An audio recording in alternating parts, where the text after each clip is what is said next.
2 दिवसांपूर्वीच मी मूग भिजत घातले होते, कारण मला त्याला मोड येऊ द्यायचे होते मुगाला. कारण शिवांशला टिफिनला सुद्धा काय द्यायचा हा प्रश्न पडतो रोज. सो मी त्याला मुगाचे स्प्राउट करून देणार होते. तर मी मूग त्याला थोड्या तेलामध्ये तिखट मीठ घालून छान ते शालो फ्राय करून दिले होते. आणि मी जेवणामध्ये सुद्धा आम्हाला मुगाची उसळ केली. त्यात कांदा टोमॅटो घातलं, तिखट मीठ घातलं, अशी साधी सोपी भाजी केली होती.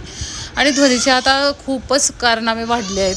ती काही ना काही उद्योग करतच राहते. ते मी जोपर्यंत इकडे किचनमध्ये काम करत होते, ती रूममध्ये गेली आणि तिने पूर्ण तोंडाला पावडर फासली. जोपर्यंत तिने सांडलेली पावडर मी पुसत होते आणि किचनमध्ये गेले गॅस बंद करायला, तोपर्यंत तिने हा दुसरा कारनामा केला. तिने माझी लिपस्टिक पूर्ण काचाला लावून ठेवली, हाताला लावून ठेवली आणि थोडी तोंडाला लावून ठेवली. तर आजकाल ती असेच उद्योग करते. नंतर तिचं सर्व आवरलं, तिची अंघोळ वगैरे घातली. दुपारी शिवांशाला त्याला स्विमिंगला नेलं. त्याने थोड्या वेळ स्विमिंग वगैरे केली, कारण आता उन्हाळा आहे तर मुलांना छान वाटतं स्विमिंग करून आणि त्याला स्विमिंग शिकवायची आहे. सो त्याला आता आम्ही डेली स्विमिंगला नेतो.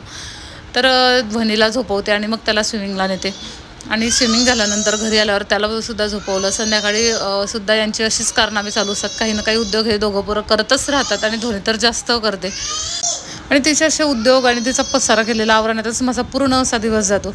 तर चला भेटूया पुढच्या व्हिडिओमध्ये. तुमच्यासोबत नवनवीन व्हिडिओ शेअर करणार आहे. चॅनलला जरूर सबस्क्राईब करा. Thanks for